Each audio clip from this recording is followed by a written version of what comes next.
and hopefully everything is good with everybody. I've been having a rather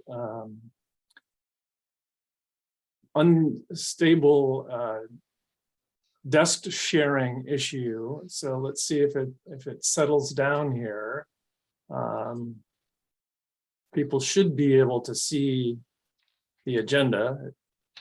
Is that the case? I don't see it yet. Not yet. No, There. there it is.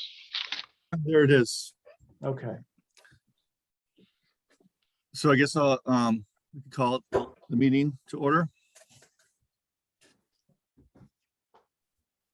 So this is my first time as a chair of any board in my life.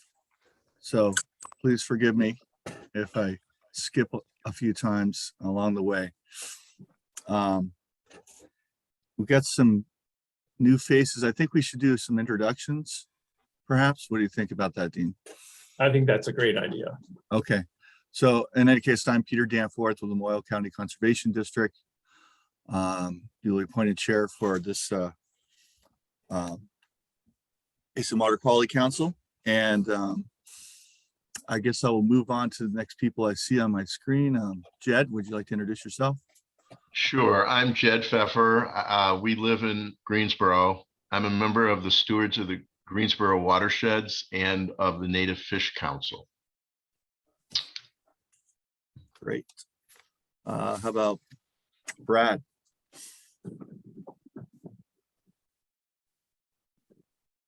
Yes, I'm Brad Holden, and I'm here representing, I guess, the Chittenden County Regional Planning, but I'm town administrator in the town of Underhill, and I'm a retired land surveyor. They made you retire. What was that, Peter? I didn't catch They that. made you retire, did they? No, I made myself retire Okay. after I'd had enough. Gotcha. So, but glad to be here. Great. Thank you for being here. Kent?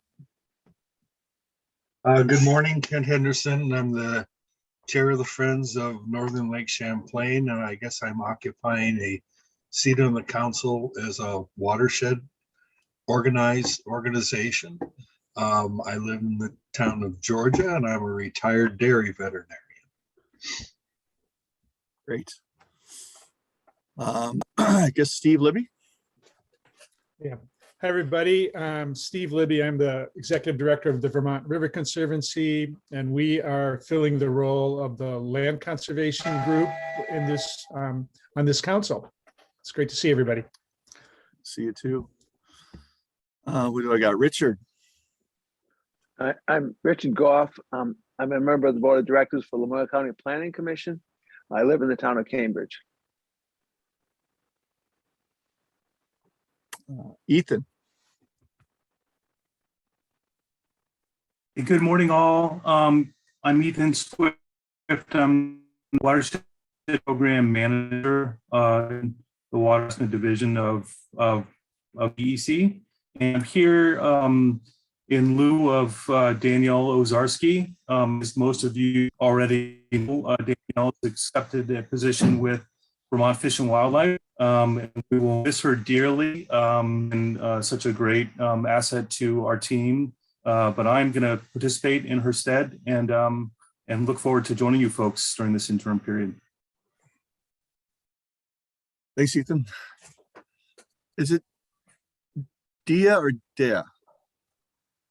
Can't remember. Hi, it's Dea. Dea. Okay. I'm staff with the NRPC for the QUISP. Ken? Dan Albrecht, just Or Dan. Chittenden County RPC staff, not a representative RPC. I help manage the Basin 5 Northern Lake Champlain Clean Water Service Provider, and I'm just tuning in for a while to keep informed of you guys' activities. Great. Ken? Oh, hi, I'm on the Georgia Conservation Commission. I'm an alternate. Great. And then I think, let's see, we got Lauren. Hi everyone, Lauren Weston with the Franklin County Natural Resources Conservation District. I am a member. Have I missed anyone? Oh, yes, I have. A whole new screen here. Bruce, did you already introduce yourself? I'm trying to remember. You're muted, even though you're not. And then the DRB and we'll. Megan. Megan Rodier, Regional Planner with Lamoille County Planning Commission. Good to see you, Megan. It's pronounced Sai? Yeah. Hi, everyone. I'm Senior Transportation Planning Engineer at Chittenden County Regional Planning Commission. I'm an alternate member. Welcome. I think I get everyone now. Did I miss anyone? Hi, Sarah Had, apologize, joining late, Uh-huh. Town of Fairfax.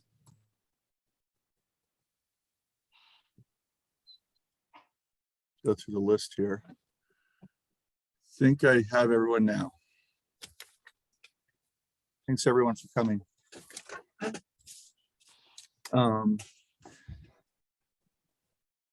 Dean, you want to bring up the, Actually, I'm going to ask Dea if she can share the agenda, okay, because I am having those issues.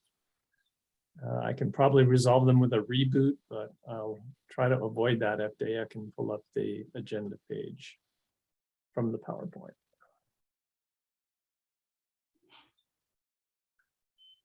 Are you seeing the agenda? Yes. yep. Do we need any changes to the agenda?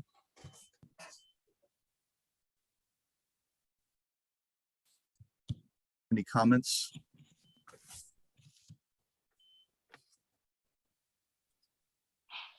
Great. I guess we could go look at the minutes from last meeting.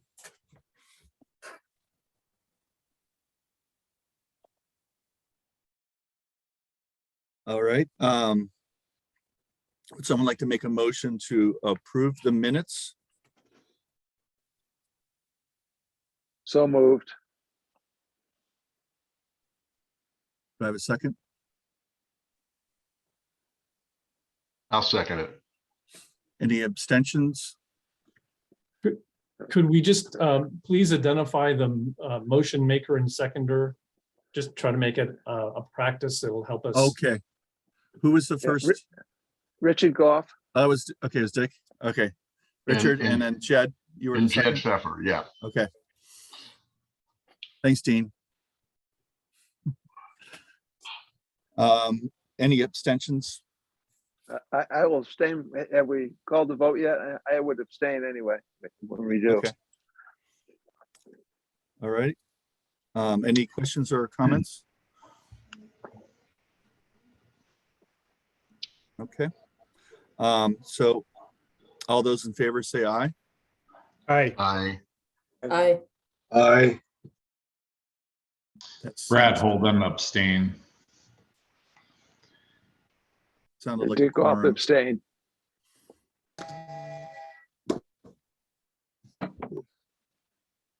Any nays?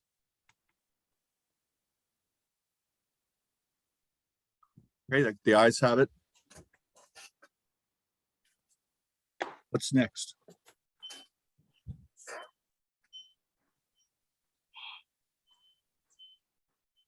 Okay, we have public comment not related to items on the agenda. Do we have any public comments at this time?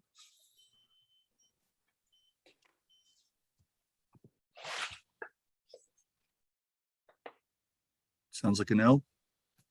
We'll move on then to discussion and approval of bylaws. Updated draft is here, I assume, Dean. Yeah, and if we can give Dea just a break and let her stop sharing the document she's got up on the screen. I have sent her a different one that I think is going to make it a little bit easier for me to just give a quick update on the sections of the bylaws that have been changed. And then there's also something that wasn't included in the packet that I was just going to ask members to react to. But if Dea, you can open up that new PDF and go to the bylaws section, one slide after that is where hopefully everyone can see on the screen that some edits were made to address a comment that Lauren had made about gender neutral language. So in item 5, a him or herself was changed to themselves. And then also in response to a comment, to clarify in response to some comments that were made about how many votes are required to adopt. There's a little bit of text added to the end of 6. And Dea, if you can go to the next slide. Then in the conflict of interest section, there was a comment made about the word implement. So the word implement has been changed to fund.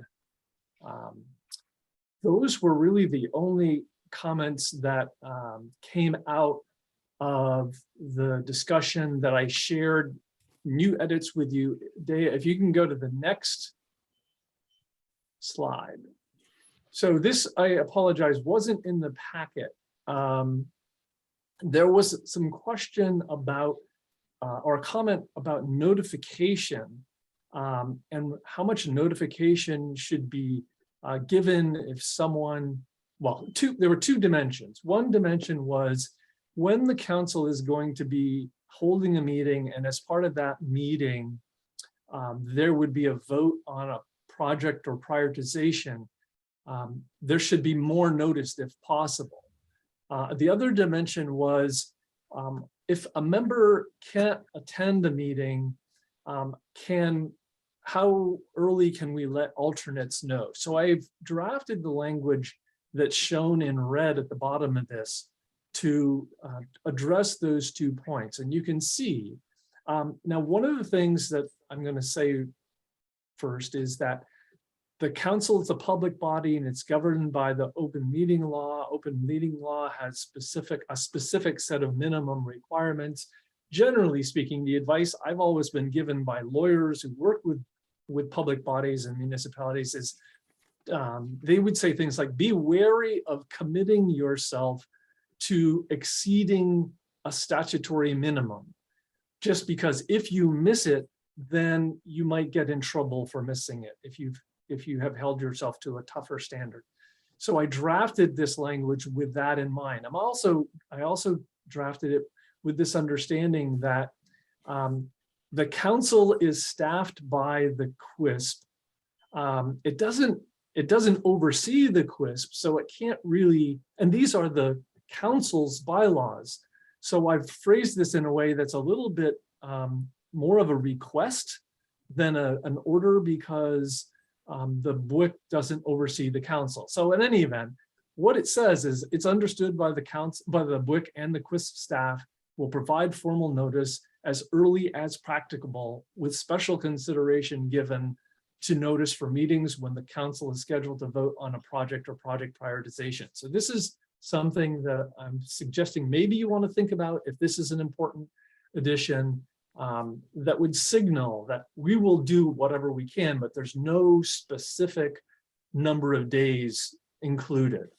And then the next sentence addresses the other point where it says any council representative who anticipates being unable to attend a meeting shall notify the staff and the alternate, if any, as early as practicable. So it's just saying, hey, if you aren't going to make a meeting, please let us know as soon as you can. But again, not putting a specific number in because it doesn't seem right or fair to try to set a number. Dean, it says will shall. Is it will or is it shall? I think I meant to say will rather than that second shall. Will notify, and I apologize that will, it should read meeting will notify QUISP staff. I didn't mean it for it to say shall. So in sum, the council has talked about the bylaws pretty substantially over a couple of meetings at least. The comments that came out of the last meeting were not extensive. They didn't get into some areas that other councils have maybe spent more time on, but you may have spent more time on other things that they didn't. I would recommend that you try to take some action today if possible. I don't mean to throw a monkey wrench in the works with this new paragraph that you're just seeing today. And if it doesn't seem worthy, I have no concerns about it not being included. So that would be included as part of section 804? Yes, it would be a paragraph in 804, correct. Dean, I can't recall, do we have a code of conduct section at all? The other, go ahead. Yeah, there isn't one specifically in this version of the bylaws. The Chittenden Council, for example, does have a code of conduct section. Yeah, we spent quite a bit of time talking about it. So I just was curious if is that something we just want to leave out and then have some smoothly like lighter language and as far as conflict of interest and leave it at that. And then add this new line to that. The conflict of interest section there is a brief conflict of interest section in the bylaws that have been prepared for you all. Yeah. And we feel like that's a sufficient starting point for this. You may, if I'm remembering it correctly, in Chittenden, there was some thought about having each member sign a statement. That isn't required, and I believe that they're backing off from that, or it may not be required, but in many respects, our stance is to stay pretty close to the language in the rule and not go beyond it unless or until there's been enough experience where the council can say, okay, we need greater clarity in this area based on our experience. Okay. I think that's wise. Dean, go ahead. Dean, this is Dick Goff again. The changes or what you outlined, it has to do with what was included in the packet we received. Were there any changes other than what was already in the packet? Those are the changes that were made since the version that you saw before are in the areas on rules of procedure, the gender neutral language, the clarification on the number of votes, and changing implement to fund. That's what was changed in response to the meeting, and the piece that I'm throwing here at the last minute is this paragraph that you may or may not wish to include that has to do with going above and beyond the minimum for notice.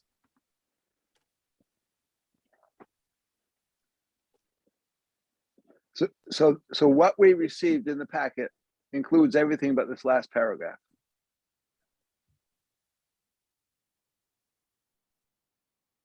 And Dean, I feel that you want to have a decision on this today. Well, it would be an ask, but as I've said before, I don't want the council to feel like we're pressuring you. Lauren, you got a question?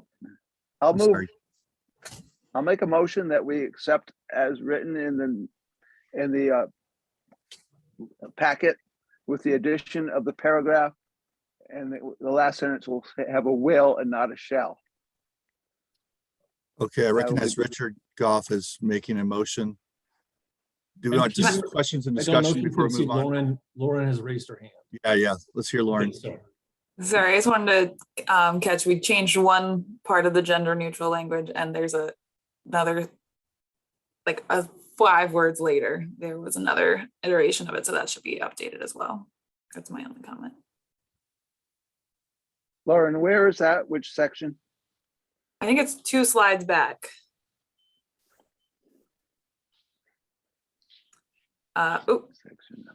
So in number 5, themselves and his or her place. So if that could just be so their change place. His or her to their. Yeah. I think it's them. Where? them place. themselves? So the next line, Oh, gotcha. yeah. There. Really confuse people if we go back and forth.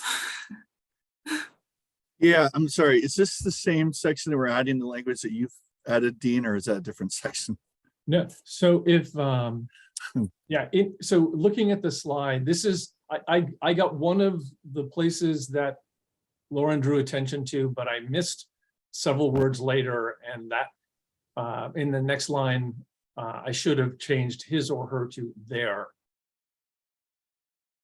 Okay, and the language that you wanted to add, which section is that part of, that one you want to add to?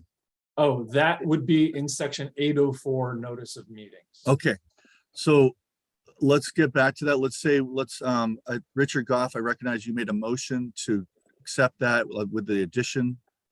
Granted, there'd be a edit for will notify rather than will shall. Do I hear a second? I'll second it. Jed Pfeffer, I second. recognize Jed Pfeffer is seconding that. And I will accept Lauren's suggestion that we change both of those gender specific items as part of the motion. Okay, so we can add that to that. Okay. Do I hear a second? Yeah, I would second that again, Jed Pfeffer. That's Jed Pfeffer. Yeah. I recognize Jed Pfeffer is seconding that. All right. All those in favor say aye. Aye. Aye. See 2 hand waves, 3 ayes. Any abstentions? I don't know if I need to do that. Do I need to do that for this? I guess so. Any nays?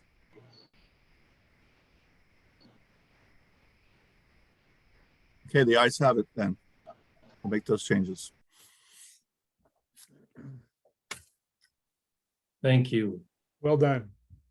So if we can just keep moving right along, the next item for discussion is guidance on subgrants. This is something that is called upon, councils are called upon to develop. And so I'm just going to give some exposure to this to all of you. So Dave, if you can go to the next slide. In Title 10, there's language that says that the clean water service provider will adopt, it says shall adopt guidance for subgrants that establishes a policy. And then it says subject to the approval of the council. So we develop a guidance for subgrants policy, and the council must approve it. That's in statute. There's in rule similar language that says that the clean water service provider will adopt guidance for subgrants. So similar requirement, and then it says a series of specific things. So this guidance for subgrants is to touch on the issuance of subgrants, giving due consideration to the expertise of partner organizations, the allocation of administrative costs, ensuring subgrantees and subcontractors certify their debarment status. It's a lot of administrative stuff, but we have to do it. It's in the law, it's in the rule. And so we, the Regional Planning Commission serving as clean water service provider, have prepared the document that was included in the packet. So if Dea, you can go to the next slide. The highlights of the policy are that the clean water service provider would issue a request for qualifications annually. We would, based on the results of that request for qualification, we'd execute agreements with qualifying partners. We would give due consideration. And how would we do that? We would identify partners with experience that have experience completing non-regulatory projects. we would accept their technical expertise as a given. We would require administrative expertise that's consistent with DEC requirements and the contract that we have. Now, there was something that was suggested last time that resulted in a little bit of confusion on my part, because we had included in our proposal a section that would say that there would be a sliding scale used to set or cap administrative costs. And that can't apply, because in the development of the rule, there was language included that says that the administrative costs of the provider is part of their overall cost, the universal cost. So that is no longer part of the proposal. So in terms of substantive differences between what's been shared before and what is being brought back to you, that's really the noteworthy difference. It's that we are not, as part of this policy, going to say there will be a sliding scale, because we are preempted by that requirement by the language in rule. We won't charge the partners any administrative costs that come from the council on partners, and we will let those partners self-certify debarment status, and we will verify it at least once within the 3 years. So Dean, I have a question from Ken on the chat asking what a subgrant is. Okay, so a subgrant is going to be any grant that the QUISP, it's going to be the result of a contract that the QUISP signs with someone like a partner organization. So DEC is contracting with the clean water service provider. And so money will flow from DEC to the clean water service provider. That's the contract. And then projects or work is going to be prioritized. It'll be proposed and prioritized and then the selected. Those things will be done. The council is going to say, hey, we want to do those things. So then the clean water service provider will sign agreements with the organizations that will do the work. And those are the subcontracts, the subgrants. Hopefully that's clear. And then in terms of edits, it's shown, if Dea can go to the next page, it really just results in a bunch of the text that was part of paragraph 3 being struck. So I've got, this is maybe not as helpful as it should be. The final language would be in yellow, and what the edits are shown. So yellow was what we had originally proposed, where we said sliding scale of 5 to 15%. The red line version is how we would change that, and the bottom, just plain black, is what the actual proposal would be. So maybe focus on the bottom. The first and the second paragraph show the evolution, but the third paragraph is what we would be including in this policy, and that is with respect to statutory language concerning QUISP policy regarding subgrantee administrative costs for project implementation, the QUISP will abide by the definition of administrative costs included in the rule. Thus, costs to manage and complete individual clean water projects are not considered to be administrative costs. So the management part of the work, which might in some instances be thought of as administrative, isn't administrative, it's part of the overall cost and eligible costs. Any other questions? I see a couple. Yeah, we got, I don't know if Steve or Megan raised their hand. Megan, go first, I guess. I think Dean started to sort of answer my question, but yeah, I was just trying to make sure I was interpreting this right, and that, you know, you have administrative costs, which are eligible, and then you have project management costs, which are eligible, but those are actually being at least calculated separately. Is that correct? So let me just make sure I'm understanding. Are you talking about the QUISP, or are you talking about a partner that's being hired to do the work? I'm talking about, say, a partner that's receiving a sub-grant to manage and implement a clean water project. So basically, there's going to be a cost of doing the work. It's going to be a unified cost is a phrase that I've heard. So it's, you know, the calls that that organization makes for that project, you know, things that are necessary to do, but are not actually what some people might think of as the project work. It's all part of the project. Okay. Steve? And another way to, Dean, could you go to a couple slides earlier?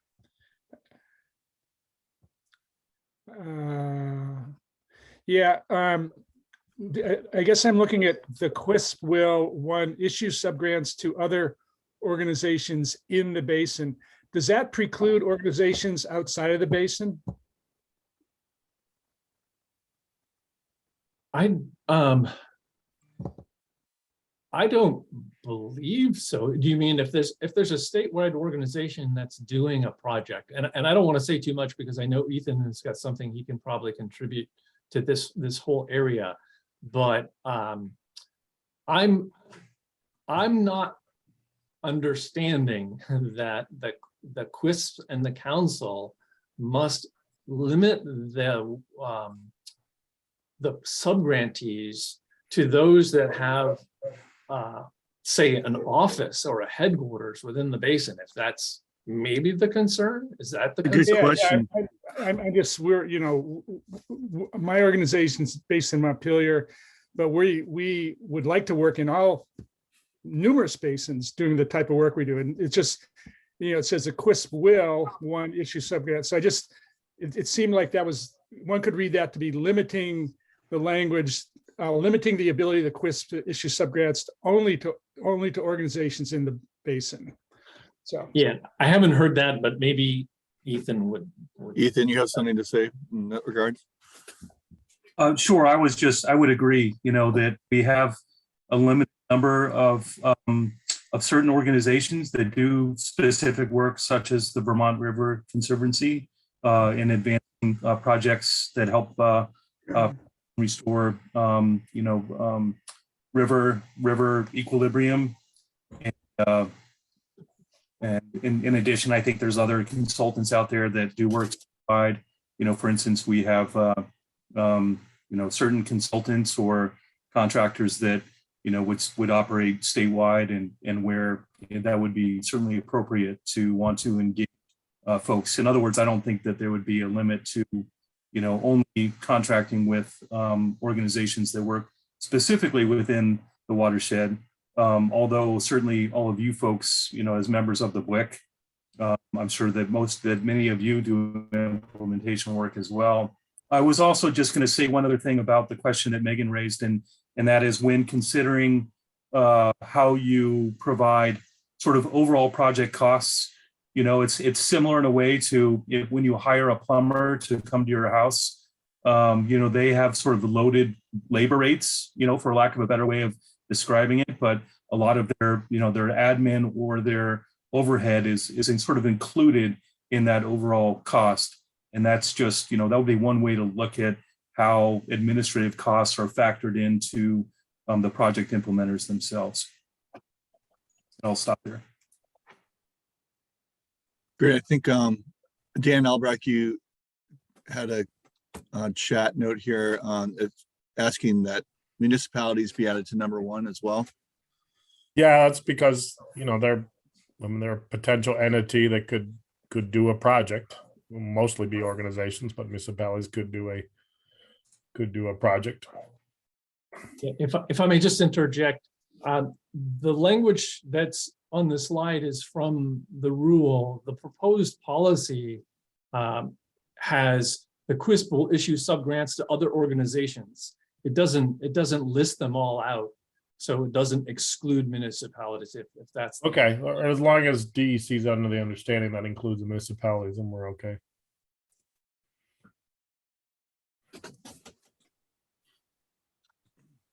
Could I ask that we go to the next slide too?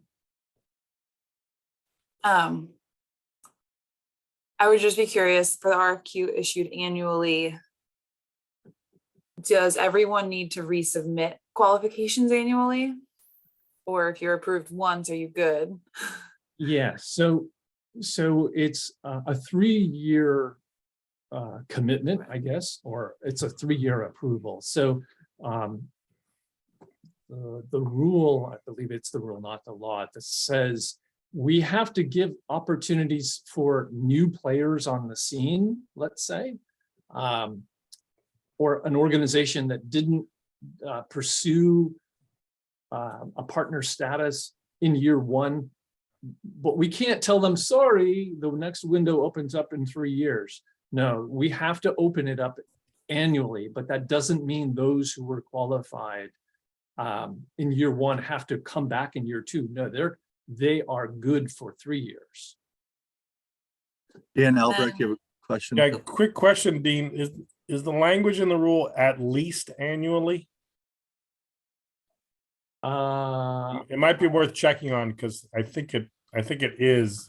If it is, which I think it is, then it allows the chance to be like, oh, this group just formed, rather than saying, well, you got to wait 10 more months. Yeah, good point. I don't know the answer. Yeah, just something to research or find it. double check. You know, there are yeah, at least annually. Yes, there's this balance between well, we want to find it in a balance in terms of administration and efficacy. So that can be researched. I think an annual allowance is a good starting point. I don't know that there will be many organizations that stay on the sidelines if they're interested, but if the council members feel that it has to be more frequent than annually, then we will incorporate that. I guess I would be very interested to know if that's the council's sense, that it should be more than annually.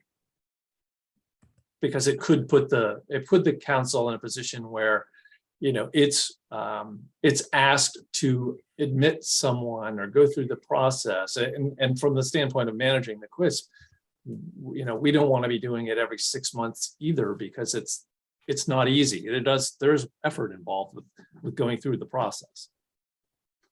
I think, Lauren, you had continual comments. Yeah. So 2 more questions.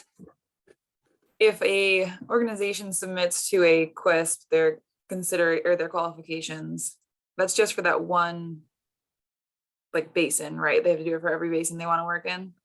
It's not going to transfer. So yeah, for now, that's the short answer. And then just thinking about that, identify partners with experience completing, and how just making sure we keep it open for folks who don't have experience for the equity and lens of doing this work, and making sure that it's not just players who were previously in positions to do this work. Just making sure that we make language clear that you don't have to have done this before to do it now, is my understanding of how this all works. Would the if I may, so just so that I'm understanding, an organization that doesn't have experience with water quality projects would be considered to have expertise in water quality projects? I guess I just want to make sure that they were able to be considered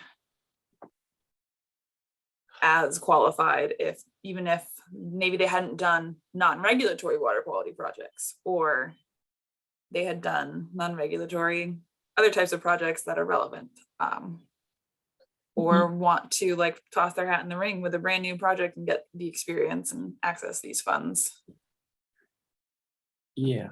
So if an organization says it has what it takes to do the technical parts of the project, that's not going to be second guessed. So that's why it says, you know, accepting the technical expertise as a given. It won't be questioned. The emphasis that this policy makes is on the administrative capacity. Do they have do they have people who could manage? So let's say there's an organization that hasn't done water quality projects, and that from a diversity, equity, inclusion standpoint is a good one to support their efforts. The fact that they haven't done a water quality project isn't important.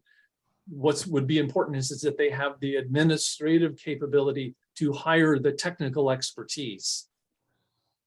So the emphasis is on the administrative capacity, not the technical part. As long as that partner says, yes, we believe we can get the right technical people, it won't be questioned. I mean, I think we would be in a bit of a quandary if an organization came forward and said, we want to do projects. We don't think that we will have the ability to administer the correct technical people, the people who can pull off the technical aspects of the project.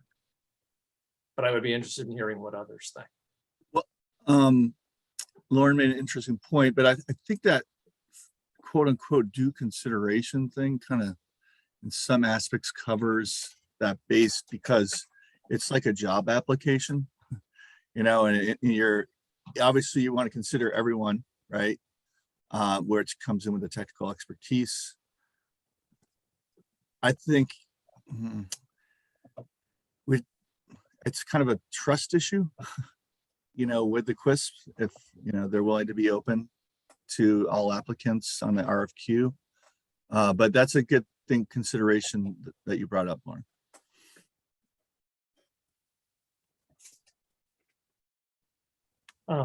If I can just interject, I saw that there was a question from Ken about the use of the word non-regulatory. The reason why it says non-regulatory is because non-regulatory projects are the only projects on which the QUISP funds can be spent. So we can't direct funds to a project that is being done to fulfill a regulatory requirement. Right, Dean, but how about somebody who has experience in regulatory projects? Would they be able to?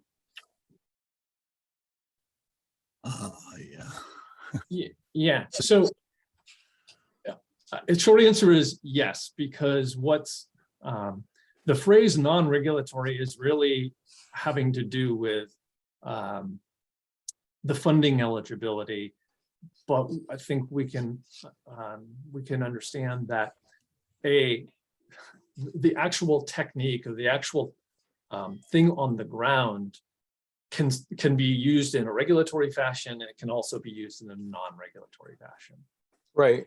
So if someone's proposing to do a non-regulatory, I'll just say gravel wetland, that gravel wetland isn't really that different from a gravel wetland that might be used in a regulatory setting. Dan, yeah, I was just going to follow up on Dean's point. I mean, the experience is the type of project, and whether it was required under a permit is irrelevant. It's the skill set with floodplain, wetland, buffer planting, restoration. That's what matters. And just a quick follow-up, the phrase "except technical expertise is given," is that in the draft guidance right now? That's so that's on this slide. The language in the actual draft, which I have to pull up, I think it might say something. It says,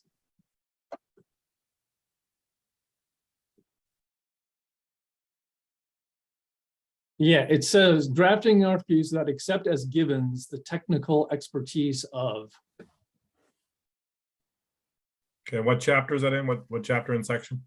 So the document that we're all talking about, the procurement guidance, is only 2 pages long, and the first page basically provides the background by citing the statute and the rule and what those two together say. The proposed guidance policy itself is on the second page, and that's it's in 2.1 paragraph B. Okay. So that QUISP will give due consideration to the expertise of those organizations by, and then in B, drafting RFQs that accept as givens the technical expertise of established organization. So there's no quotations around it. Wow. Okay. I have a comment or question from Jed regarding a discussion around simple distinction between regulatory and non-regulatory. Many question marks. Do we want to delve there today, or? It's pretty much like what it sounds like. If a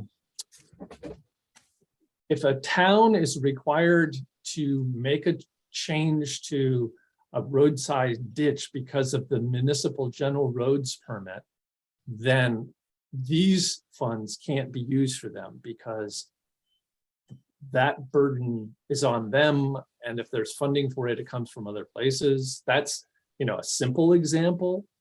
Maybe he's got his hand up. Maybe he's got a better example, but it is that these funds are to be directed to people who are doing things voluntarily, not being told they have to do them as a result of a state regulation. Thank you. But Ethan may want to elaborate. No, thanks, Dean. I was just gonna also put this in the context of the TMDL, which is, we're required to implement the sort of all those regulatory actions that are programmatic commitments that we have made in order to meet the reduction goals of the TMDL. Part of that is called the waste load allocation, and that is the regulatory part, the regulatory chunk of the TMDL. So that does include in the stormwater sector, it includes the 3-acre permit, the municipal roads general permit, as Dean described. It also includes things like the MS4 permit. There's also a transportation sector 4 permit, TS4 permit. But then there's other sort of regulatory requirements that pertain to the agricultural sector, of course, the required agricultural practices, other types of regulatory requirements. That's all sort of fits underneath the umbrella, mostly fits under the umbrella of the waste load allocation part of the TMDL. What remains is that load allocation. And that's what we're essentially here to do is look at all of those non-regulatory types of opportunities where we can achieve more natural resource restoration. It's also part of the TMDL, but it's not required. This is really where we are going out to try to do the work to meet that sort of additional reduction goal of the TMDL that won't be met by just the regulatory requirements alone, if that makes sense.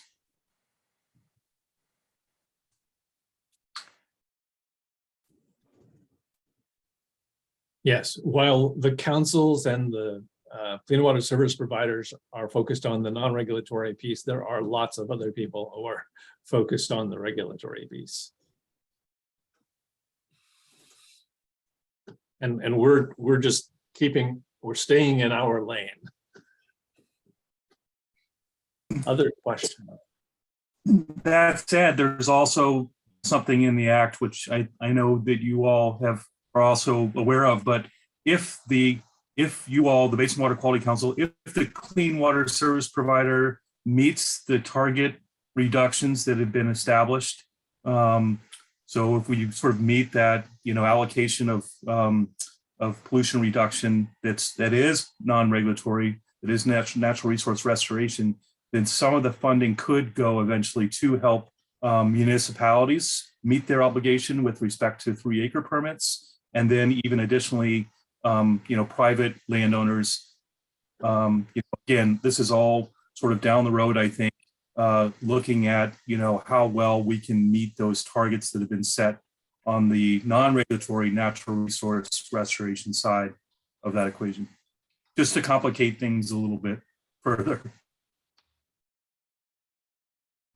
The 3-acre permit, this is a new stormwater permit whereby the threshold for requiring stormwater best management practices to be implemented has been that requirement has been, expanded to include any parcels that have 3 acres or more of impervious surface that have not already been sort of treated, or where there are not sort of stormwater best management practices in place in order to treat that runoff from that 3 acres of impervious area.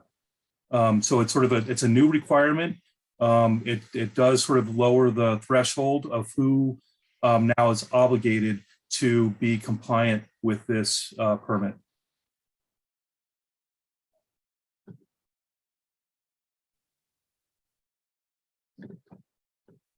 Do you have any more questions or concerns regarding this current discussion, or should we go back to number 3, the next page?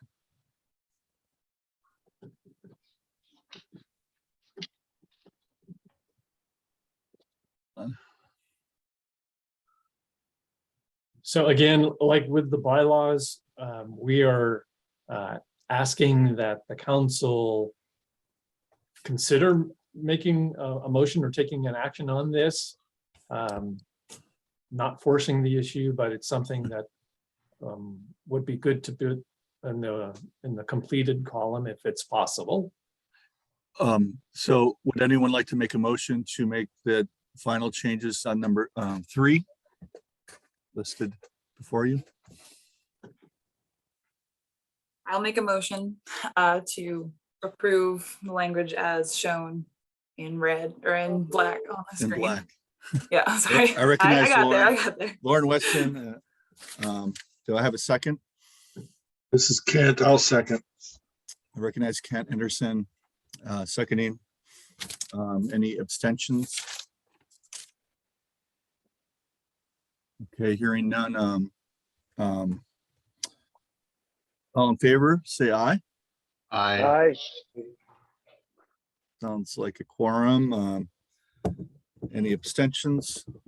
Sorry, I was supposed to say that then. Okay, any nays? Okay, the ayes have it.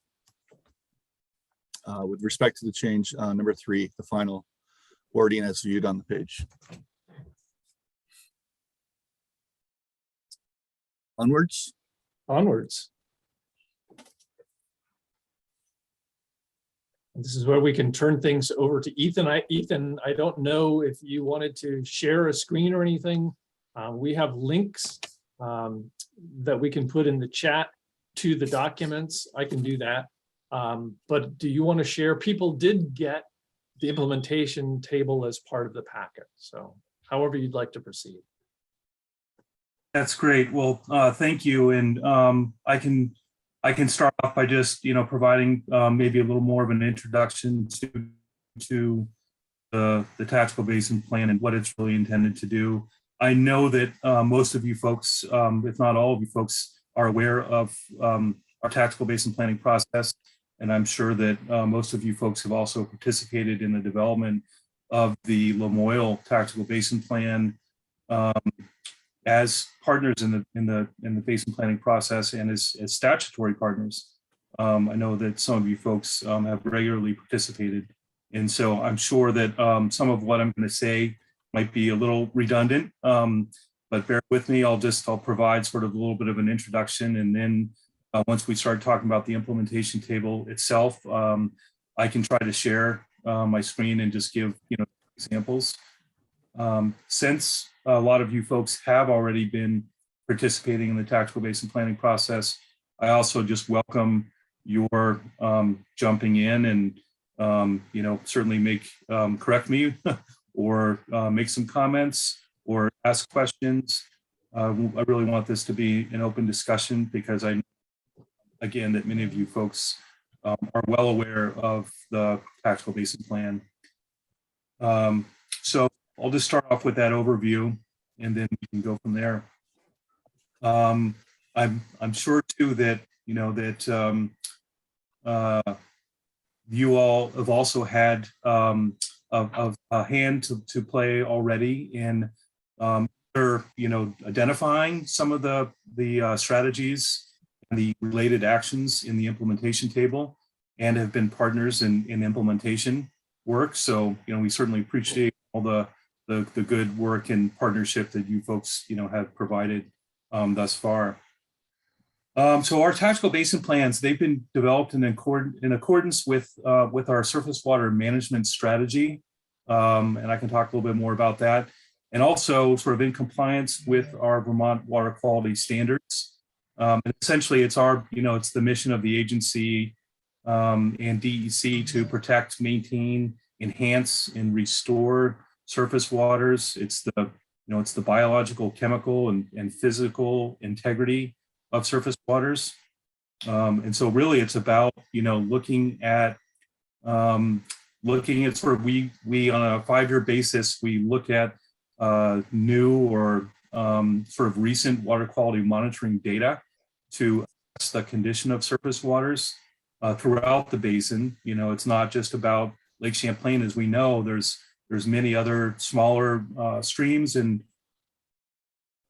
lakes and ponds and wetlands that may have been altered or are considered stressed or are even impaired, meaning that they do not meet Vermont water quality standards. And it's that sort of refreshed look at our water quality monitoring data that really helps to inform our understanding of the condition of surface waters and then how well we're doing in trying to restore those waters that may be degraded or that may no longer meet our water quality standards. So that's really sort of the fundamental, that's the enabling statute and the fundamental sort of baseline that we're looking at. We also know we have opportunities to protect high quality waters, and that's certainly what our basin plans are intended to do also, where we know we have surface waters in very good condition. We want to do what we can to make sure that those waters, continue to be maintained or improved. We have the different tools in the toolbox, I guess, if you will, of how to do some of that protection. It can actually, it can translate into, a number of different ways of protecting waters, including the reclassification of waters to a higher classification for those waters that really exceed our standards. It could mean, working with towns on zoning to be more protective. It could mean working with landowners, of course, to acquire easements and even outright acquisition to help protect riparian lands in particular. That's a lot of the work of the Vermont Rivers Conservancy in coordination with our river management program to help identify opportunities to protect those waters that are in good condition, or really to help them move more towards a more stable condition, what we call sort of that equilibrium state. But essentially, a basin plan is a strategic guidebook produced by the Agency of Natural Resources and our partners to do that sort of restoration and protection work. That's fundamentally, at its core, that's what it's really about. And again, I know that you all know that already.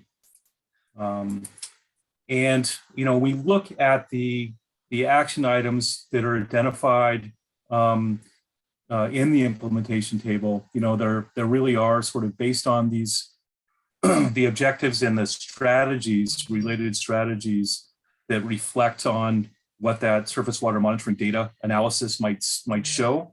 And then also an outcome of the sector-based assessment work that helps to point to strategies that are specific to the different land use sectors that we're trying to address.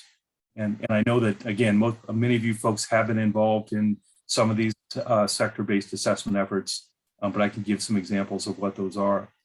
But those inform those specific implementation activities.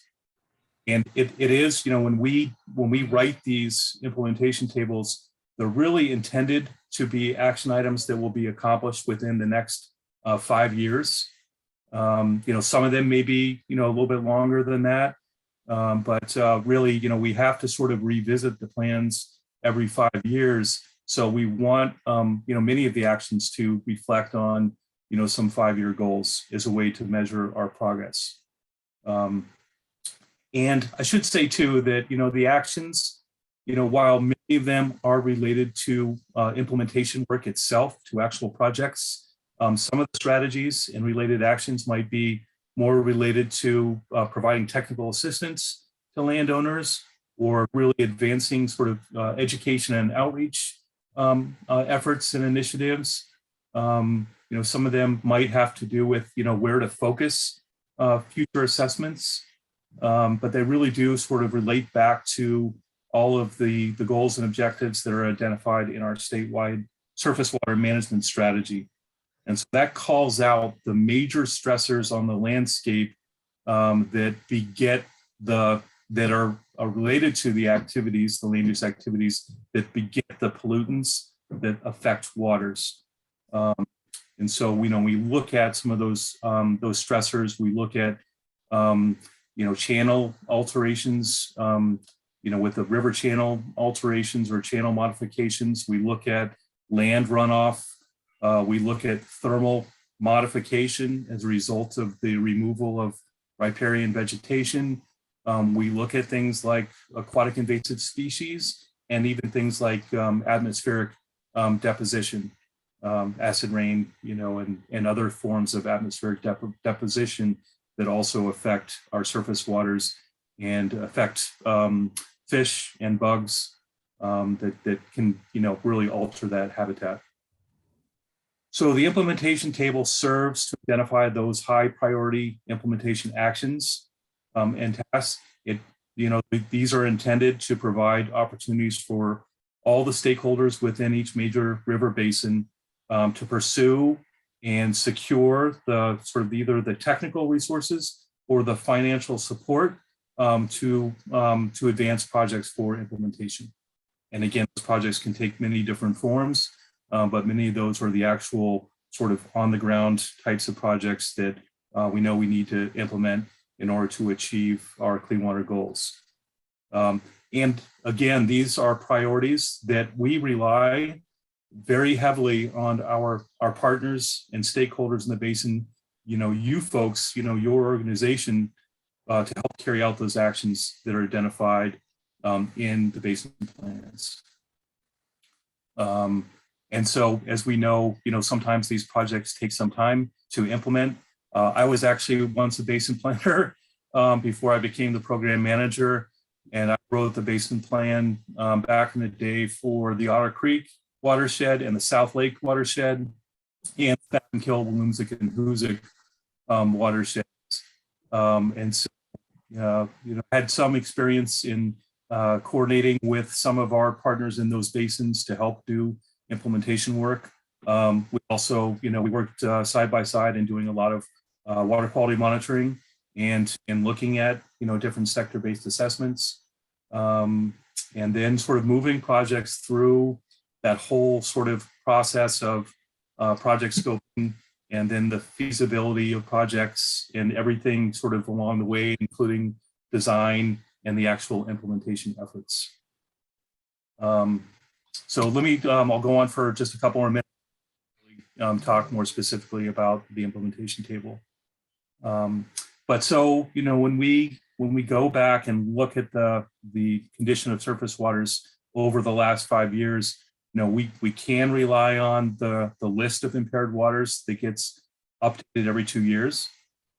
We also have a list of priority waters that we consider to be stressed, meaning that they sometimes meet our water quality standards, but not always.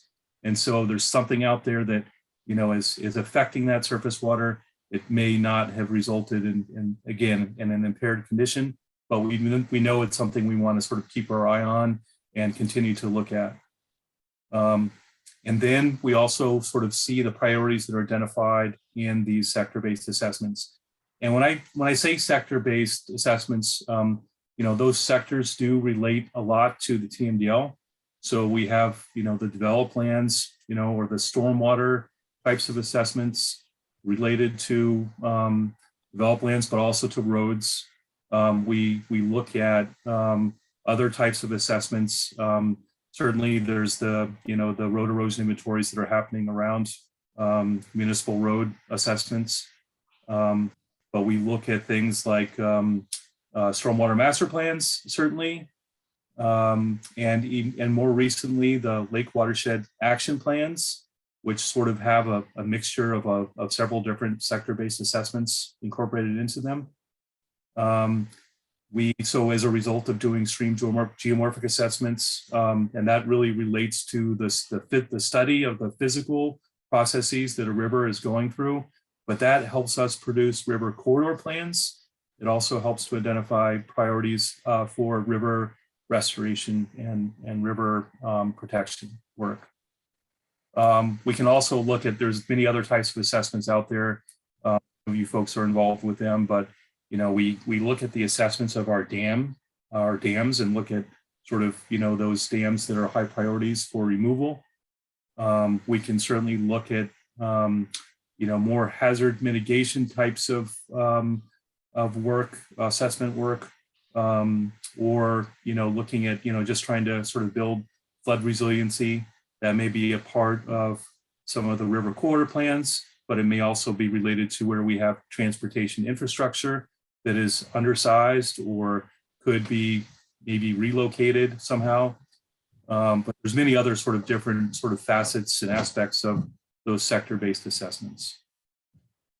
So then, when we look at project priorities, it can be, quite a combination of things. And I think that many of you may be aware that we are, building different tools to try to either quantify or qualitatively assess the environmental benefits associated with projects. So for instance, if we can figure out like how many acres of land will be treated by removing a berm and opening up a floodplain, or more specific to the work that you folks are doing, we're also looking, we have those phosphorus reduction calculators. And so this, we have phosphorus reduction calculators certainly for developed lands, and there's a stormwater treatment practice phosphorus calculator, but we're now sort of making those phosphorus calculators for, the natural resource type of project work to better understand how much pollution reduction we will achieve by a certain type of project in the natural resource sectors. And then we also have to look at sort of our, our programmatic capacity, or the level of support that we may have, with you folks, in partnership with you folks, to understand sort of who has the organizational capacity and, who can provide some technical support to help, either with project advancement, or even it may relate back to project identification itself. And then we go through that whole process of, looking at feasibility and doing the scoping related to project readiness. And again, it could be informed by just what are the assessment priorities. There is some work also in the implementation tables that's related to regulatory compliance, and where we're trying to encourage regulatory compliance. So we do touch a little bit on the regulatory world. But then we also, as part of, again, we kind of already talked about it a little bit, but it's a big part of this work has to do with looking for landowner willingness for folks that are, private landowners that are willing and interested to let us pursue natural resource restoration. And then, we can look at things sort of on that, the regional and local context, the ability, for instance, of towns, to be involved and help support and stand up certain projects. And certainly towns have been very involved in the stormwater master plans, for instance, and addressing flood resiliency issues. And then that all sort of then feeds into what the sort of the financial, what the grant funding availability would be. So we can look at those sort of the quantitative aspects associated with prioritization. How many pounds of phosphorus are we going to reduce with certain types of projects? And then we can look at sort of those other co-benefits, because we know that there's a lot of other pollutants that we want to address, not necessarily related to, the Lake Champlain restoration efforts, but certainly related to, trying to improve aquatic habitat and do habitat restoration work and do flood resiliency work, et cetera. So there's a lot that goes into this. And I know that, again, that you folks already know this. But I just wanted to kind of, just kind of go back through that type of overview. I mean, you folks as the Basin Water Quality Councils are really, you're here to help with the implementation efforts. And, to a certain extent, this will, be, looking at these type of project opportunities will be somewhat empirically driven. We'll look at sort of what our data says, what the science says, what the calculator tools will say. But then we also look at sort of, some of those local considerations and so the co-benefits that may come along with those projects. So a lot of the projects that have been identified so far, if they have been identified through sector-based assessments or even through other means of identification, many projects are already incorporated into our watershed projects database. And that's where we know that if we do have projects we want to move forward, that's where, they need to be located. So I'm going to pause there for a moment. I've been chattering away. I wanted to just kind of provide that bigger picture overview before launching into the Lamoille Basin Plan. But I think you folks probably have a better understanding of the Lamoille Basin Plan than I do. So I could do my best to kind of run through that a little bit with you. But why don't I stop there just for a minute and just see if people have questions, comments, or anything to offer. Well, I have an immediate comment, Ethan. I'm glad to hear that that they're doing the they've added sort of more technology for the natural resources phosphorus calculator. Because I know in the past I've had to make applications and kind of fudge it because it's pre-designed, and you're trying to do development and it's like, okay, I think this is that much. So that's good to hear. Yeah, and as you probably know, some of those tools are further along than others. Yeah. And for instance, we're tying, the functioning floodplains tool with some sort of phosphorus reduction credit, but all those things are emerging, and some will be available sooner rather than later. I thought it was an excellent overview. I enjoyed it. Well, thank you. Well, yeah, I'll pause again just to see if anyone else has a question or comment. Well, why don't we talk a little bit about the Lamoille Basin Plan? And it sounds like you all did get a copy of the implementation table as part of your packet for the meeting today. And again, I know that many of you have been involved in the development of the Basin Plan.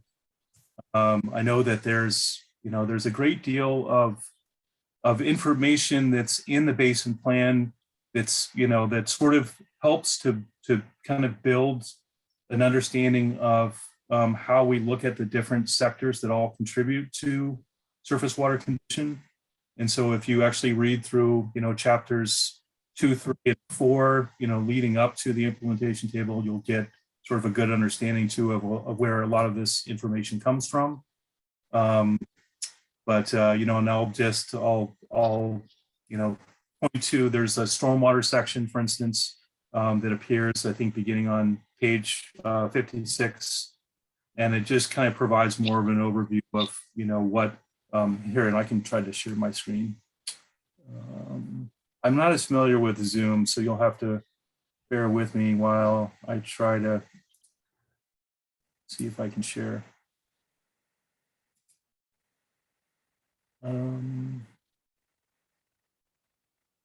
Screen 2. Let me know if you all see anything. Not yet. My Wi-Fi is not great, so I don't know if this will work, but if not, we can just kind of talk through it a little bit too. Daya might be able to lend us a hand if she is, if she's got the packet. She may need to go find the file, but. Yeah, and I can send a link. I can drop the link in the chat here too, just so that you folks can see that. And maybe you already did. Yeah, the links to the plan were already in the chat. Okay. Well, one thing to point out is that I think that we have to do an assessment of, how well we're doing with implementing the strategies and actions that are identified in the implementation table. That's part of the process of refreshing the plan every 5 years. And so I think that when Danielle just redid the plan in 2021, she was able to see that about 75% of the implementation actions in the implementation table are either underway, or they have been initiated, or they've actually been completed. And I think she has a chart somewhere in the plan that talks about what our progress has been in doing implementation work. I should also point out that we have in the plan what's known as the phase 3 content. And this is really specific to the TMDL. And this is sort of content that builds on the first 2 phases of implementation work associated with the Lake Champlain phosphorus TMDL. The first phase being sort of the programmatic commitments. The phase 1 plan was adopted in 2016. And it really sort of laid out new requirements for many of our regulatory programs, again, to achieve that waste load allocation side of the TMDL. And then our phase 2 plan had more to do with modeling of the landscape and using some of our modeling tools. We have something called the Clean Water Roadmap that looks at the potential yield and loading rates of phosphorus as it relates to certain land use sectors. And yeah, I see your note, Dean. This is the phase 3 content, though, it's embedded in the Tactical Basin Plan, and it's meant to show the progress that's being made. It's really also meant to kind of report back to EPA on the progress that's being made.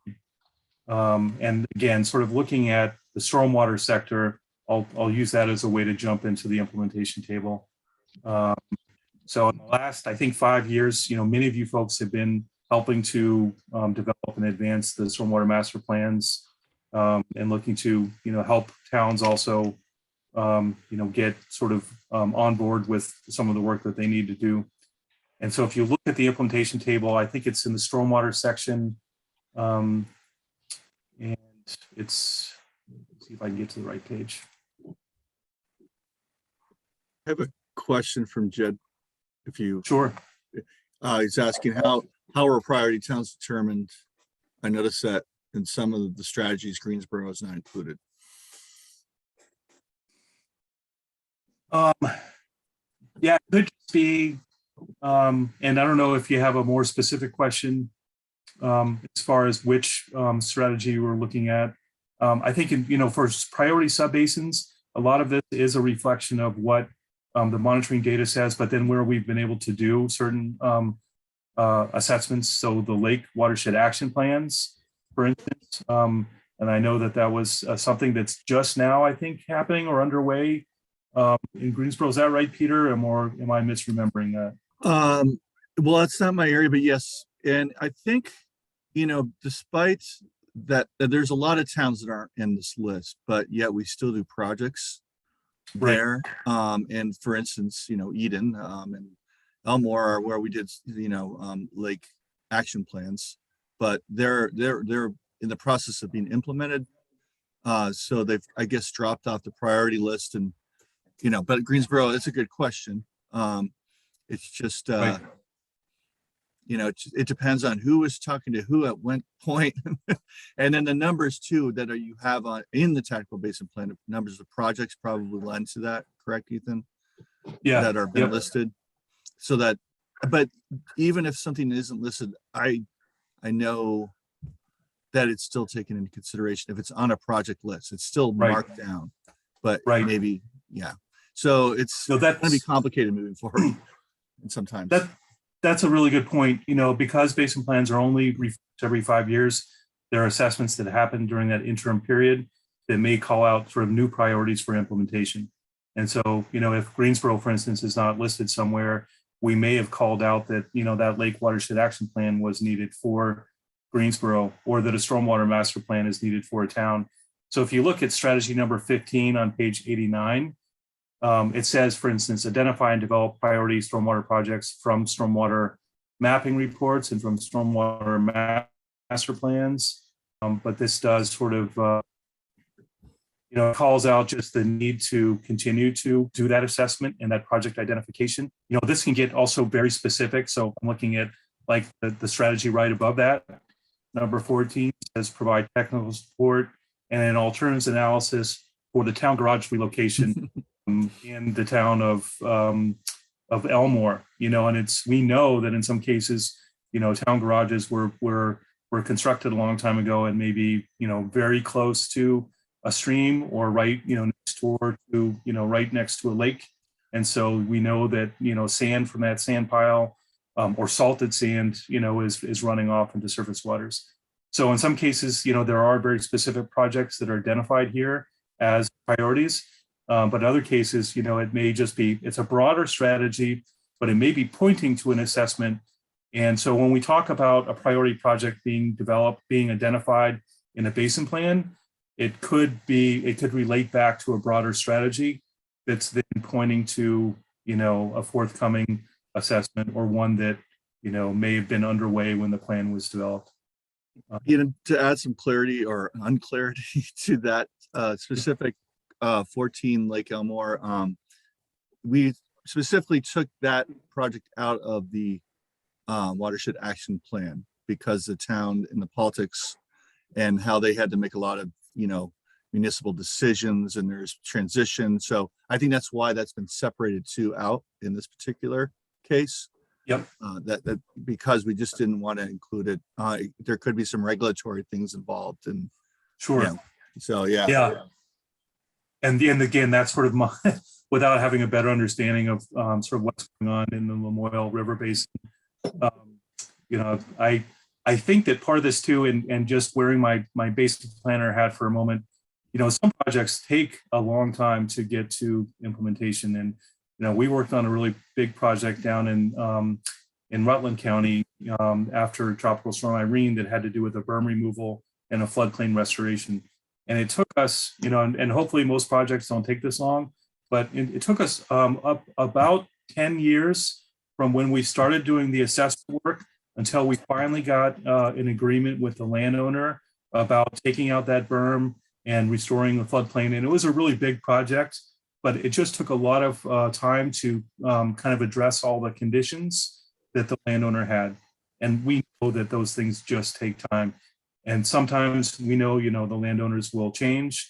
And sometimes the municipal, who is serving on a town board might change, and that might also sort of alter a project viability. But there's so many different factors that play into that. And I know that you folks know that, but it really is an ongoing process. And even if we identify a project in the implementation table, it may not, we may find that it's not really viable, but it doesn't mean that, that we need to completely remove it from consideration because things do change. So that's why, in some ways, these are strategies. They do point to specific actions or projects in the watershed projects database, but it's an ongoing process. It's, as we complete projects, there are more projects that come along that we know we need to implement. So why don't I'll stop there. I know that, we're maybe running a little bit short on time, but I'll see if just anyone has any questions or comments about that overview. I had a question about the stream restoration, and I'm trying to find the page number now, but I think it's 93 at the bottom, number 45. So it says provide outreach to towns to develop petitions for reclassification of waters for B1 for fishing and aquatic biota use. So is that where streams have been classified with a different classification and then they are being, reclassified to a better condition, so to speak?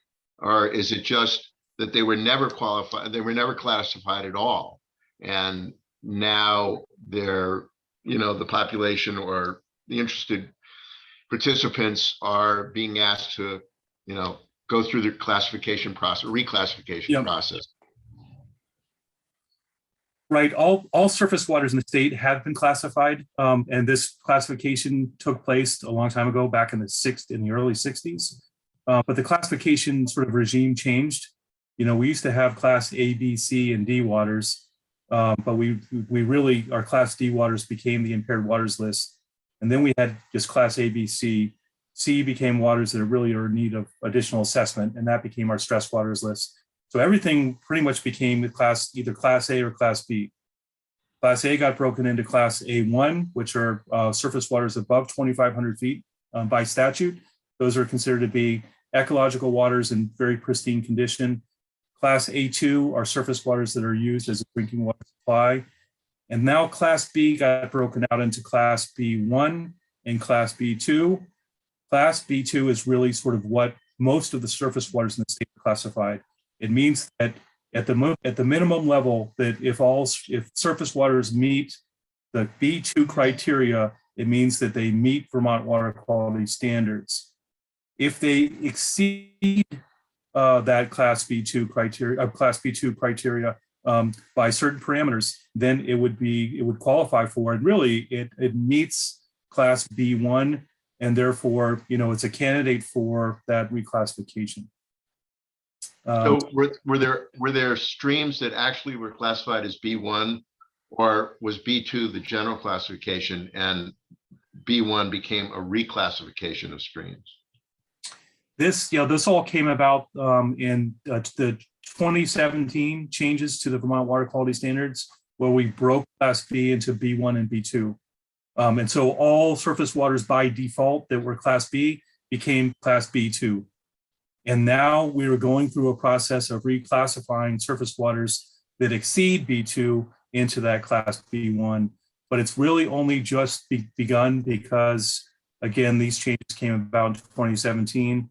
There was just recently a successful petition in the town of Ripton to reclassify several streams that were below 2,500 feet. So they were not class A1, but they exceeded class B2. And so they're reclassified as class B1. And that's really to elevate the status to better reflect what the condition of the surface waters are. So that process is starting to happen. Yeah. But this is a process which involves the public and could take quite a while for it to happen, actually. That's correct. And if you look at this, the statute, and I can put a link to the reclassification, the statute that refers to reclassification, that is intended to be a public process, but it's also intended to be supported by the taxable basin planning process. So that's where we identify those surface waters as candidates. You know, a lot of it has to do with data, but it also can do with other criteria such as aesthetics. It could reflect a high quality aquatic habitat, and it could certainly reflect the fisheries. And so we work with Fish and Wildlife also to look at those surface waters that meet B1 for fishing. And that's a certain number of fish per mile. It really sort of has more to do with an assessment of the salmonid populations in our rivers and streams and lakes and ponds. Thank you.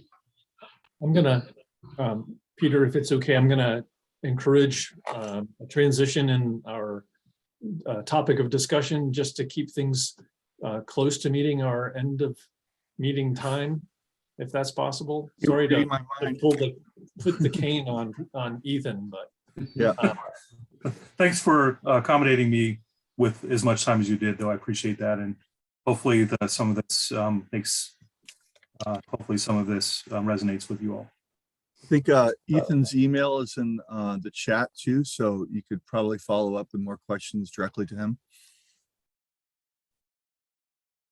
Yeah, absolutely. Okay, so if there is any more really pressing comments or questions, I say we move to the next agenda item. okay. I'm actually going to take another run at sharing my screen here. I'm hoping that it will work, and we'll see. Okay, I'm not getting a flickering screen, but I am looking like a small little mini me down on the right hand side. Let's see here. So the next topic that we're going to be talking about is related to what Ethan was talking about, believe it or not, and it has to do with what I'm calling the project prioritization framework. The rule sets forth that the clean water service provider and the councils will receive applications for projects and will essentially determine a priority ranking. And the responsibility for the initial ranking is with the clean water service provider, but the final prioritization is with the council. So that suggests that we have to have some kind of framework for doing the prioritization. So one of the things that you can see on the screen is the language from rule that says, when identifying, prioritizing, and selecting clean water projects to meet a basin's pollution target, the council and the clean water service provider shall. We have to create a project ranking schedule and scoring process that says that we're going to do the highest priority projects. There are, under paragraph 4, and this is something Ethan mentioned, these empirical factors. We have to consider empirical factors when we do this ranking. And they're listed: pollution reduction, cost effectiveness, design life, cost of operation and maintenance, and conformance with the Basin Plan. So all of this talk we've been having about the Basin's Plan, it's a factor. Whether or not a project is identified in the Basin Plan is a factor in its final score. And then another specifically mentioned feature of the ranking process is co-benefits. And we've talked a little bit about co-benefits in the past. So the rule also says that based on the priorities, the council shall consider preliminary scoring that's been done by the QUISP. You will be coming up with priorities for both project development, sort of early stage projects, as well as implementation, or the things that have been more refined. So we will essentially be looking at 2 priority lists, and you will make adjustments to the co-benefits. I am just going to kind of quickly go through here in order to get us done in the next half hour. So in a nutshell, and a slide like this was included in the package. So tentatively, we're looking at 6 categories. Those are from rule. In many prioritization systems, there's some kind of weighting. And so we as the QUISP are proposing that there be weights, and the final score of a project would be its rating for a particular area times the weight, plus the weighting for the next one times the weight, and so on. And the overall score would determine the rank. So what this lays out as is pollution reduction, cost effectiveness. I'm calling it durability, the lifespan of the project, operation and maintenance costs. Those are criteria that we would be using. Basin plan, like I said, whether or not something is mentioned or it helps implement the plan. Co-benefits, we've talked about co-benefits. Again, weights. It doesn't, we haven't settled on what the weights are, but weights will need to be used, and weights times a score will give us the rating. So what I have come up with as the analogy is, this is like students in school. So the framework that we want to just expose the council to, and today is just an expose the council to this basic idea, give us some initial reactions, and we will discuss it further, is like a student taking 6 tests during a semester. They're enrolled in a class, they have 6 tests to look forward to in the semester. Different tests, you know, test 1 could be an essay test, so one format. Test 2 could be short answers, just 3 multiple choice. We don't really care. Different subject matters may require different formats, and we will deal with that. But in the end, we will take the scores times the weight, and the final grade will be based on the overall sum. So I'm just going to whip through these. Pollution reduction, it could be how many years a project will last times how many kilograms of phosphorus it removes, and that gives us a total. Cost effectiveness, how many pounds or kilograms of phosphorus reduction per dollar can be achieved. So high kilograms per dollar would be better than low kilograms per dollar. Durability, just generally speaking, the longer a project lasts, the better it would be. Operation and maintenance, same sort of thing. The cost, if it has low costs in a general rule, it would be better than a high cost. So operation and maintenance costs are specifically mentioned in rule. We will have to deal with them. Something that I'm going to say that from my perspective is the situation is we don't have good data for costs. So we may not end up giving it a lot of weight in some of our initial efforts, or we're going to be acknowledging that, oh, we have a project, but we have very rough costs. And so this is something that the council will need to, drill down into a little bit. And that is like, what's the best way to deal with the lack of good, solid information about the long-term operation and maintenance costs? So more on that later. And then basin plan. We've been hearing about these basin plans. The basin plans have, a lot of work goes into them, into creating these implementation tables. And the rule says we should be acknowledging them. So some kind of scoring should be provided for a project. A project that is mentioned in the basin plan should get more points than one that's not, as another way. Co-benefits, again, we can reflect back on some of the earlier conversations, but the more co-benefits that a project provides, the better. Threw a lot at you. I'm going to just stop there and ask, are there any questions? This is a topic that will come back to the council again, but we just wanted to just lay this out here that we have these, we have the criteria specified in rule. We have this notion that we would be weighting them.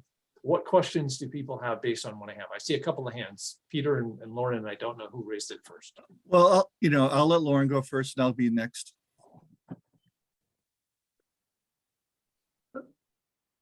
And video, there it is, okay. I just had a couple comments on the maintenance, operations maintenance piece. I would be curious to know if we are able to submit projects that are just operations and maintenance on past projects, or if this is only for new initial implementation projects that have never, that are new to the QUISP in general. I ask for specific reasons, so that would be curious. I also would think that maintenance and durability might actually be one criterion. Like the length of a project could be dramatically altered based on that maintenance requirement. And it seems like those, maybe that could be like a simplification of like, if we fund the maintenance, it'll last 10 years. If we don't fund the maintenance, it'll last 10 years, but it won't. And we all know that. Yeah. So that would just be my two. Yeah, two cents. rapid fire answers or responses. Yes, my understanding is that at some point the council could consider projects done in the, let's say, just round numbers, 5 years, but some projects, recent projects, could potentially be pulled into our ledger and become part of our project list, and thus O&M funds could be directed to them. That's the short answer. As far as combining, yes, we have to recognize that if a project's not maintained, its life is going to go down, its efficacy. We have to start with some baseline assumptions that if we do a project, it will be maintained. But you're right, if a project were not maintained, then all bets are off. The good news is that O&M costs are going to be addressed through this, through Act 76. That's very quickly my take on that. Whoever's right next. To the point though, sorry, that I would want to make sure that the maintenance cost doesn't negate the value of the project. Like I hear it, but like if we don't fund the long-term things and the maintenance, we're not gonna have things accomplished. Okay, I'm done. Yeah, sorry. and quick response to that is that it just goes to the weight that's placed on that criterion. So we have to have sufficient weight on the O&M costs, because if the O&M costs are really high, that should make us wary of doing a project. It's going to give it a lower overall score. depending on how it's weighted against the other things, right? So the one element or weight that's not considered in here is actual feasibility of the project, and which is where the council will come in and be very handy, I think, because, and when I say feasibility, I mean human error or lack of support for the project, even though it's ranked heavily. Community support, landowner support is wavering. I think so. Since we're the watershed groups and we have our boots on the ground, we'll be able to kind of tell where that's happening. And when we see that, okay, this is a great project, but good luck getting it off the ground based on the political element that may be occurring. So yeah, I just want to throw that in there. And I think that's where council will come in really handy for these decision-making process for ranking.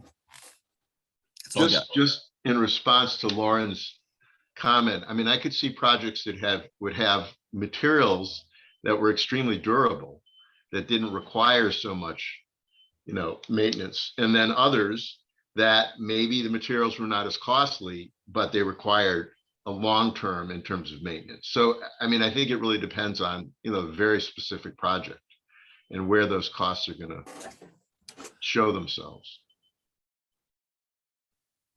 So I have Ken and then Kent, I believe, have questions, comments. Unless you want to respond to that, Dean, or Ethan also made a comment. No, let's hear more comments and Okay. I'll react less because of time. Yep. And take these up next time. Dean, the technical basin plan is regulatory, so why would that even enter into the discussion? I'm not sure I would characterize tax and regulatory, and even if they were, it is specifically mentioned, but I guess I don't think of the tactical basin plans as regulatory. Yeah, it's not. It's The an overall view. The basin plan is not regulatory? It's not over. I mean, there's regulatory mention, but I mean, Ethan could probably speak better to this, but the projects I did are mostly non-regulatory. I'll just say that our basin plans are intended to be the implementation vehicle for the TMDL. So insofar as we have an accountability framework, it points to the basin plans and how we achieve a certain portion of that TMDL pollution reduction goal. And again, it really points to the non-regulatory side. It mostly does.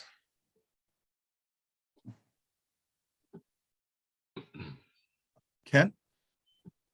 Yeah, I will confess to have not done enough homework to differentiate the 6 categories that we're being asked to make our scorecard on. And I'm looking at the 6 categories and I'm seeing quite a bit of relationship and interdependency between the 6 categories.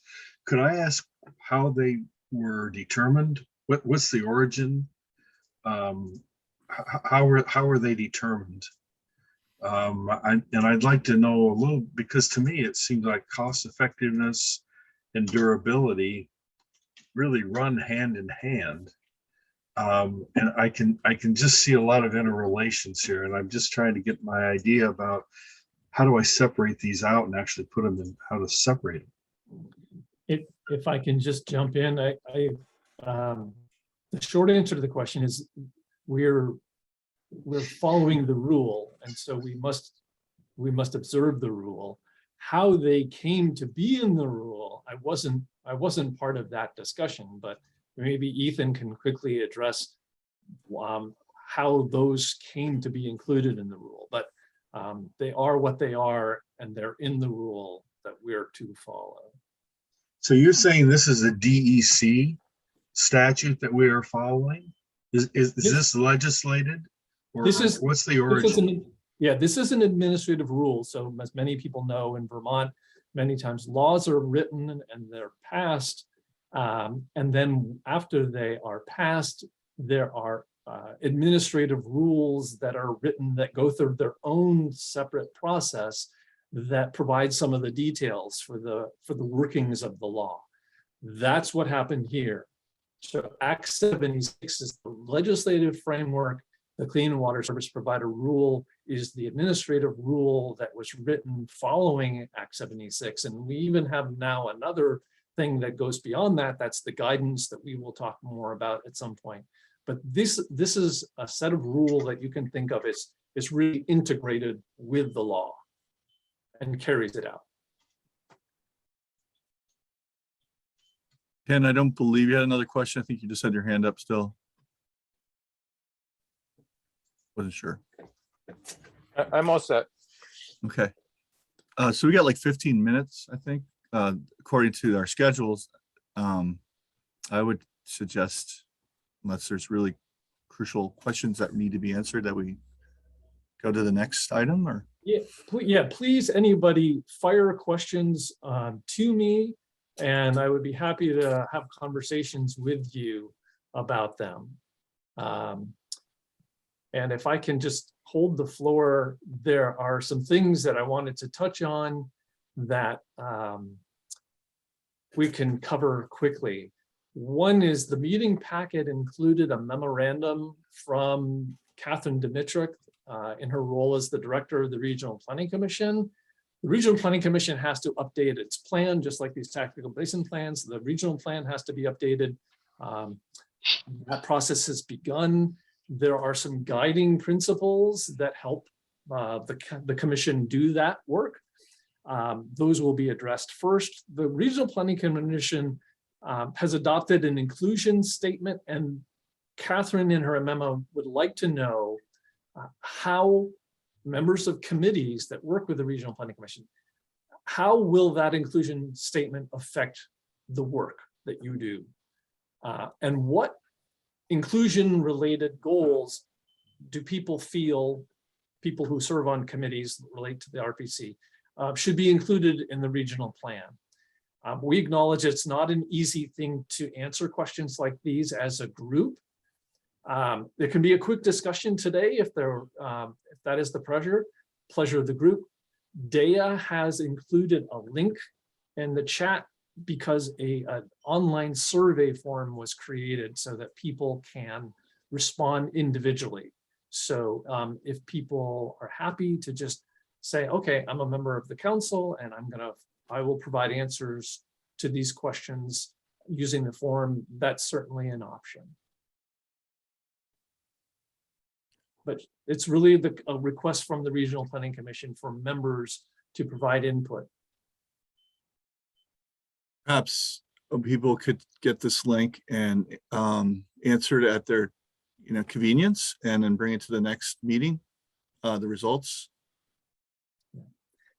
Okay, if that's the plan, then I would simply go on to the part of the agenda that has to do with seating of alternates. Kind of a failure on my part not to put this at the beginning of the meeting, but there are some folks who have been identified as alternates.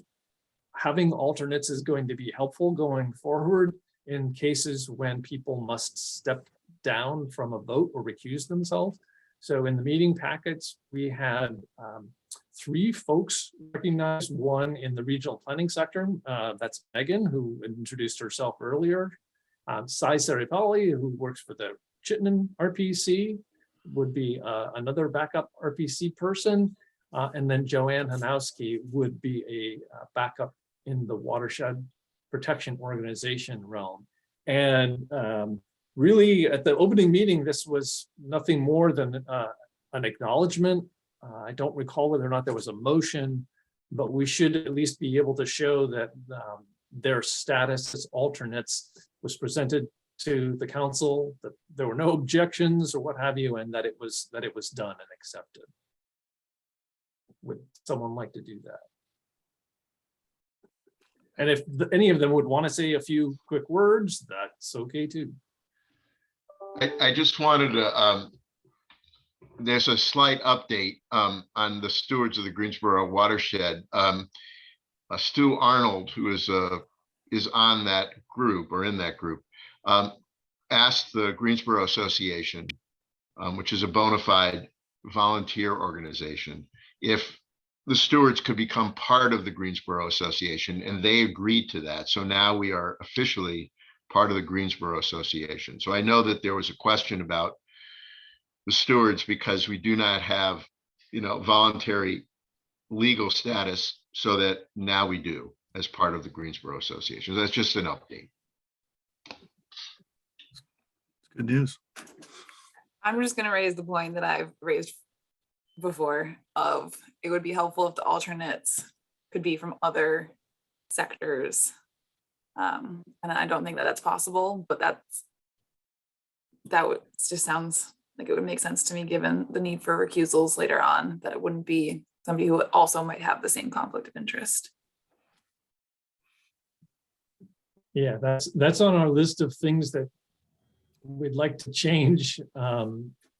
That won't change quickly, but yes, I think people will realize that it's going to be necessary, or something will need to change, either the rules on conflict and recusal or the rules on alternates, because they can't both stay the same.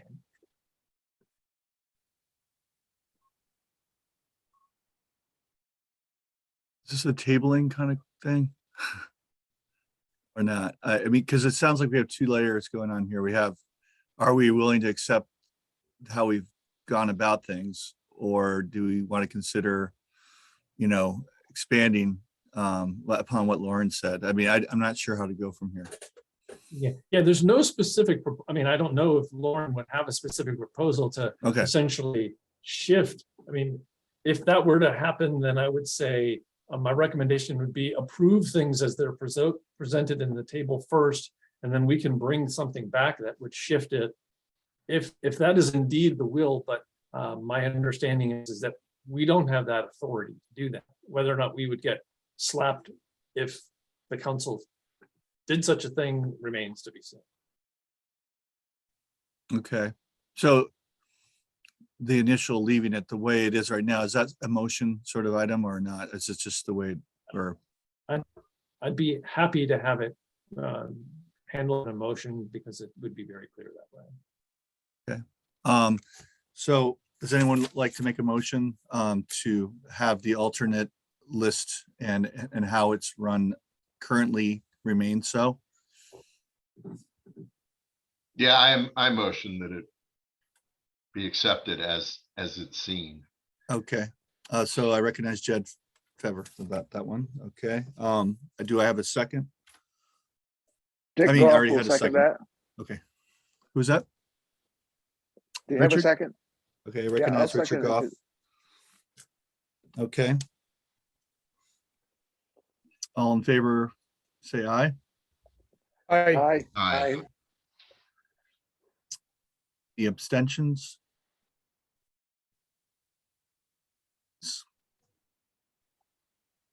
Okay, the ayes have it then.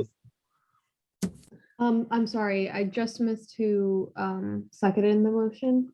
Can you repeat that for me? Richard Goff did. I Okay, don't know if thanks. somebody else did. Yep. Jed and Richard. So if we can use the last few minutes here to talk a little bit about the schedule. We've mentioned in the past that taking August off was in the cards. The agenda for July, it looks like we could continue the conversation having to do with the project prioritization framework. By the meeting in July, it seems likely that we would know how much funding is coming to the region and when. So we might want to talk about the schedule for the funding and application timing, and whether there might be rounds of funding. We can also start talking about more specifically the project application process. These are just some ideas that are floating out there in terms of what we could be talking about next time. I also wanted to just say that we have been setting up meeting dates on an ad hoc basis. And so one of the things that I'm going to try to do is to do a Zoom poll so that we can actually nail down what the regular meeting time would be, if people are willing to do that.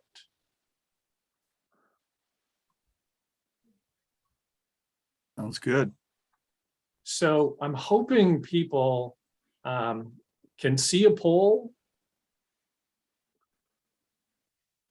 Yep. Okay.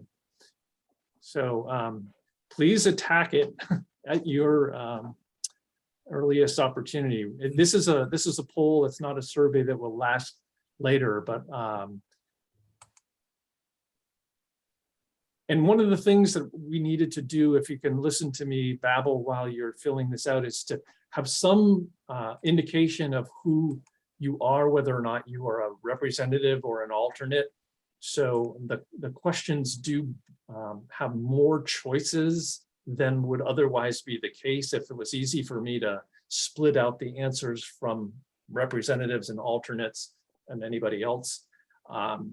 So forgive that additional wrinkle, but hopefully it's not going to be too severe. You can say you're a representative or an alternate, and you can then answer a question about a specific time as a representative or an alternate. Just indicate it. Dean, I don't see the poll myself on my screen. Other people are seeing the poll. I'm seeing it and doing it. Might be a Zoom software thing. I've run into this before. Okay, if your Zoom software is maybe out of date, or if it's okay, well, we will have to work together offline, Jed, to get your answers to the questions. Okay. How do you rank the day of the week? How do you rank the day of the week?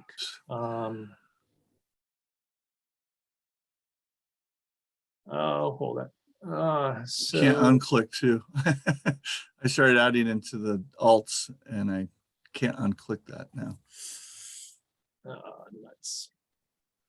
Well, it may be that with some of these complications, it's going to be better for me to do it as a straight poll, and I will send it as a link rather than forcing people to rush, and we will work from there. I'm Yeah, gonna- Dean, another thing is that it won't allow you to submit until you filled everything in. If you're not an alt, you have to fill in the alt. And if you're not a rep, you have to fill in the reps in order to complete the whole survey. So that's just something to consider. Okay, yeah, we will get out of Zoom polling and Okay. we'll make this work here. So Dean, is this just for the month of July, or is this to establish a date that be consistent each month? The latter. Okay. Yeah, this is an attempt to get us off the monthly polling, set a regular time, and be regular about things. So Big with that, aspiration. yes. So I will send out a link shortly. People will, I'll also just happen to include the SurveyMonkey link for Catherine Dimitrich's memo. We've dealt with the agenda items, so I would step aside for any final comments that you, Mr. Chair, or anybody else would like to make. Yeah, so that survey should be added to the agenda for next. I don't think it's on the current agenda. Not the survey for inclusion. Okay, That- yeah. Okay, so the results of the survey, you mean? Yeah, and a discussion upon that, yeah. Yeah. Sorry. Okay, any other comments, questions before we make a motion to end the meeting? Thank you all. Apologies for rushing things towards the end. Things will get smoother. Okay. Thanks a lot. Should I make a motion to end it or have someone? Or someone. I think it's supposed to do that, right? So moved. Who's that? Kent, so moved. Okay, Kent, I hear it from Kent. Do I have a second? Lauren, second. All right, Lauren. Lauren seconded it. Thank you. Or Thank should I do you. the ayes? We don't need to do the ayes, do we? No. All in favor, say aye. Aye. Aye. Goodbye. Thanks, everybody. Bye-bye. Thank you. Thank Thanks. you.